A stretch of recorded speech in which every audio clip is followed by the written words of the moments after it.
आपण बाजारामधून कोथिंबीर आणतो आणि नेहमी कोथिंबीर निवडल्यानंतर त्याच्या काड्या ज्या आहेत त्या वेस्ट करतो. पण आपण आज काड्या वेस्ट न करता त्यापासून आपण आज पौष्टिक आणि हेल्दी होणारी अशी कोथिंबीरच्या काड्यांची चटणी बनवणार आहोत. तर तुम्ही चटणी बघू शकता, खूपच झणझणीत आणि मस्त टेस्टी दिसते आहे.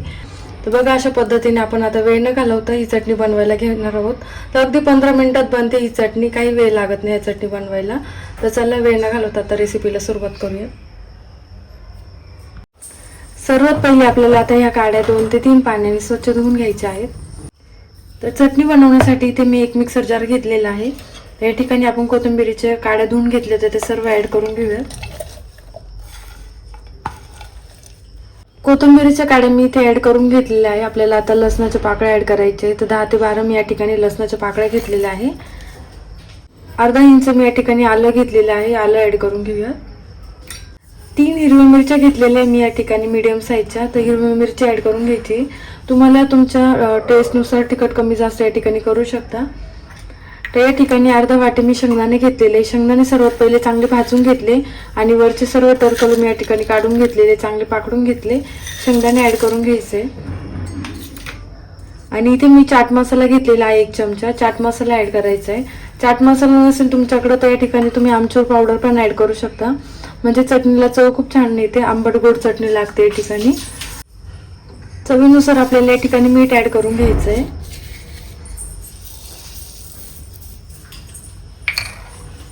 बघा, तुमच्याकडे चाट मसाला किंवा आमचूर पावडर नसेल तर तुम्ही या ठिकाणी लिंबू पण पिळू शकता. म्हणजे चटणीला खूप छान टेस्ट येते. तर बघा, या ठिकाणी मी आता पाणी ऍड करून घेते. तर आपल्याला पाणी जास्त ऍड करायचं नाही. अर्धा ग्लासाला पण कमी पाणी ऍड करून घेतलेलं आहे मी. म्हणजे आपले शेंगदाणे पण चांगले वाटले जातात आणि कोथिंबीर बाइंडिंग चांगलं येते याला. तर बघा, आता मी झाकण लावून आपल्याला आहे ना मिक्सर जारमध्ये ही सर्व इन्ग्रेडियंट्स ग्राइंड करून घ्यायचे आपल्याला.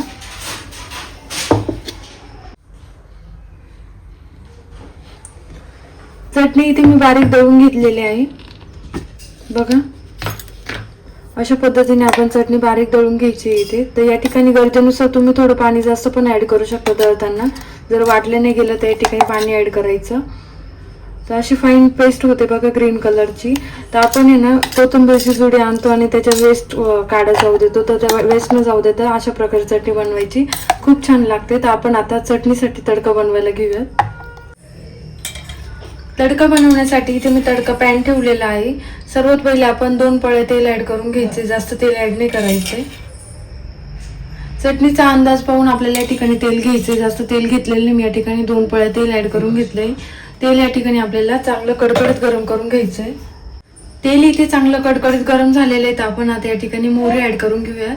तर मी इथे 1/2 टीस्पून मोहरी घेतलेली. मोहरी चांगली या ठिकाणी तडतडली की आपल्याला या ठिकाणी जिरे ऍड करून घ्यायचे. तर बघा, 1/2 टीस्पून या ठिकाणी जिरे घेतलेले आहे. जास्त जिरे नाही वापरायचे आपल्याला या ठिकाणी. आणि या ठिकाणी लसूण घेतलेलं होतं मी. लसूण या ठिकाणी बारीक असं चॉप करून घ्यायचं आहे. तर 2 ते 3 लसणाच्या पाकळ्या घेतलेल्या होत्या मी. ऍड करून घेऊया. इथे 3 सुक्या लाल मिरच्या घेतलेल्या आहे. सुक्या लाल मिरच्या पण ऍड करायच्या आपल्याला. कढीपत्त्याचे 7 ते 8 पानं घेतलेले ऍड करूया.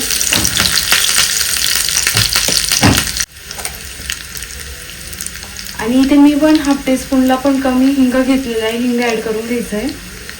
हा तडका आपल्याला चमच्याने चांगला मिक्स करायचे. म्हणजे सर्व इन्ग्रेडियंट्स जे आहेत ना आपण टाकलेले ते चांगले तळले गेले पाहिजे.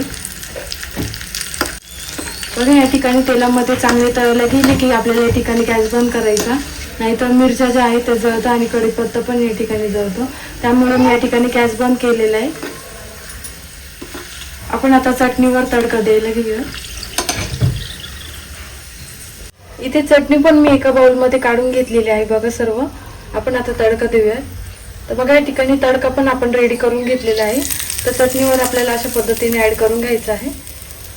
बघा, या ठिकाणी तडका दिल्यावर आहे ना चटणी खूपच मस्त लागते ही खायला. तर तुम्ही ही चटणी ना वरण भातासोबत किंवा भाकरीसोबत, भातासोबत किंवा आहे ना अशी आपण बाहेर करून न्यायची असले, आपल्याला कुठे जायचं असलं फिरायला, तर तुम्ही ही चटणी नेऊ शकता. किंवा आहे ना आपण इडली सोबत करतो ना, इडली सोबत पण खायला ही चटणी खूपच भारी लागते.